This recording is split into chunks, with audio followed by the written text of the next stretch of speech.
Қалайсыздар достар? Бүгін біз осындай тәтті болып шығатын асқабақты қарапайым жолмен пеште пісіретін боламыз. Достар, егер сіздерге менің рецепттерім ұнап жатса, менің каналыма кіріп подписаться батырмасын басып, жанындағы қоңырау белгісін басып қойыңыздар. Сол кезде менің барлық жаңадан шыққан рецепттерім сіздерге көрініп тұратын болады. Достар, видеоны соңына дейін көріп, менімен бірге болыңыздар. Достар, ең алдымен асқабақты тазалап, осылай бірнеше бөліктерге бөліп аламыз. Және де пештің арнайы ытысына ешқандай майламастан құрғақ күйінде осылай асқабақтарды салып, қалауымызға қарай шекер сеуіп шығамыз.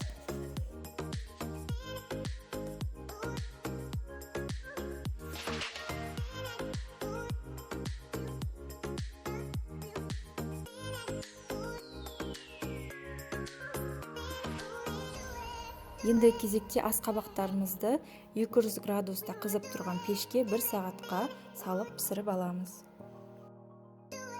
Неке достар, біздің асқабақтар пісті.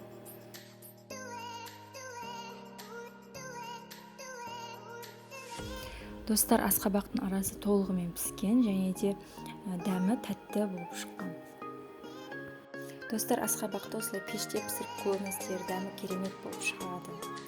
Видеоны соңына дейін тамашалағандарыңыз үшін алғыс білдіремін. Барлықтарыңызға ас болсын, дастарханыңызда ас мол болсын.